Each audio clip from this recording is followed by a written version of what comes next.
Ni mwago mama ndia ya mwanya iri haririirio ni utongoria wa kaunti ya Isiolo kuri aria maikaraga mikira-ini.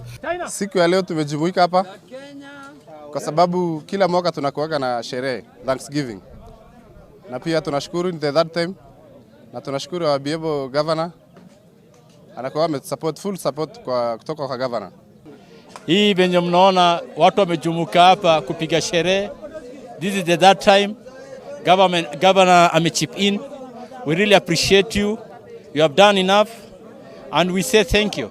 Andu aya aria aingĩ nĩ anake kuma ikundi-inĩ 16 iria ciĩtaga jeshi ya Lami nĩ makeneire mweke uyu wa mwanya. Tuna expect kufeed kama 1000 people kwa sababu tulichinja ng'ombe, mchele,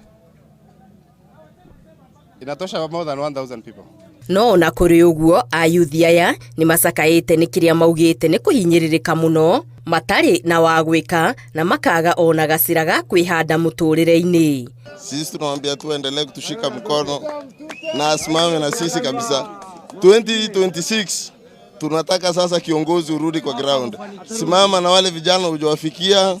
Tunaomba ufanye vitu mingi sana. Unajua zile vitu unafanya zinaonekana wazi. Ona makigathagiriria giko giki giatha kuma kuri utongoria wa kaunti ino, ayuthi aya ni moritio na makiheagwo thamaki mateithiririo na andu ano mahote kwimathira makiuga ti kihoto mature menjara ruhi. Ona governor anza kutafutia hao vijana TVET schools tafadhali, ndio ili ikifika hiyo time nyingine uko una empower ingine. Hii pikia watu chakula over 1000 people, hiyo kwanza shukrani. Next time tunataka kuja hapa graduation hii vijana wengine wakuwa wamejifunza mambo machinery, engineer, kutengeneza stima, wasichana washuke. Hiyo ndio bwana governor mimi nakuomba. Ombi langu ni kwa governor, ameweza kusaidia vijana lakini naomba waweze kusaidiwa wapatiwe empowerment. Vitu kama pikipiki, tuk-tuk, Nissan waweze kuongezewa.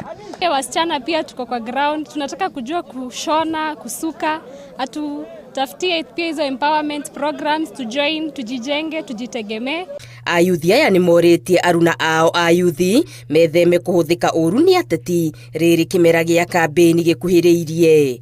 Ngiribotera Inooro TV, Getu Wangari Maria wa Muigana.